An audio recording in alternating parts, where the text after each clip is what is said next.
लोकसभा से सदन में देश के गृह मंत्री अमित शाह द्वारा भाषण के दौरान कहा गया था कि अंबेडकर का नाम लेना फैशन हो गया है।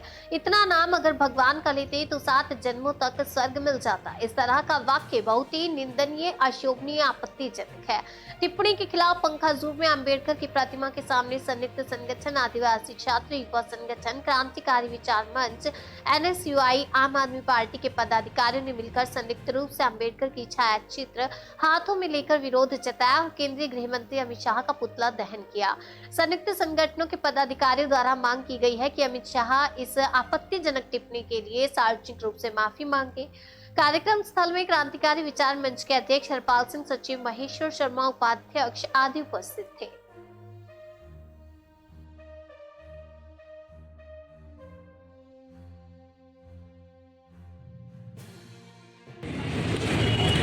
आज देश के गृह मंत्री अमित शाह का पुतला फूका गया है, क्या कारण? आज पखंड में इंडिया गठबंधन के सभी घटक दलों ने, देश के प्रधानमंत्री जी ने जो अभद्र भद्दा टिप्पणी संविधान निर्माता बाबा साहब भीमराव अम्बेडकर के खिलाफ भरे सदन में दिया, वो बेहद निंदनीय है। और ये लड़ाई दो विचारधारा की लड़ाई है, एक संविधान को मानने वाली विचारधारा, एक मनुस्मृति को मानने वाली विचारधारा।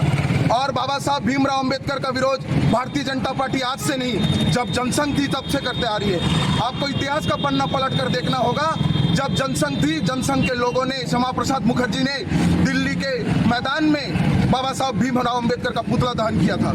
ये लोग सिर्फ और सिर्फ एक अराजक माहौल देश के अंदर पैदा करना चाहते हैं। भारतीय जनता पार्टी के पास मुद्दे की राजनीति कुछ बची नहीं है और जनता ने इस बार उन्हें 240 सीट में सिमटा कर बहुमत का आंकड़ा छूने नहीं दिया। इससे भारतीय जनता पार्टी में पूरी खलबली मची हुई है। भारतीय जनता पार्टी सिर्फ उद्योगपतियों की सरकार चला रही है। मोदी, अडानी, भाई भाई, पूरा देश का जनता जान चुका है, पूरे देश के नौजवान जान चुके हैं कि मोदी, अडानी के साथ साथ गांठ कर इस देश को चला रहे। युवाओं के पास रोजगार नहीं है, महिला सुरक्षा नहीं है।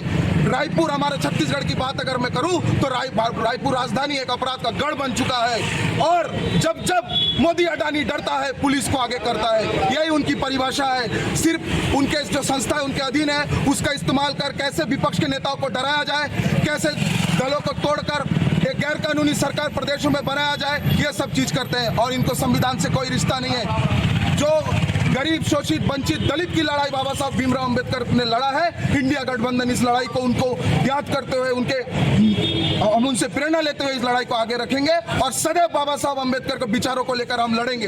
और भारतीय जनता पार्टी सदैव उनकी बेइज्जती करती आई हुई है और आज उसी श्रृंखला को अमित शाह ने भरे सदन में आगे बढ़ाया है। ये कोई अद्भुत और कोई नया किस्सा नहीं है, ये पुराने उनके सदियों से चलता आ रहा है। जब देश आजाद हुआ तब भी इनके किसी नेताओं ने देश आजादी में हिस्सा नहीं लिया और अब मोदी, अडानी सिर्फ दलाली कर करके देश को बर्बाद कर रहे हैं।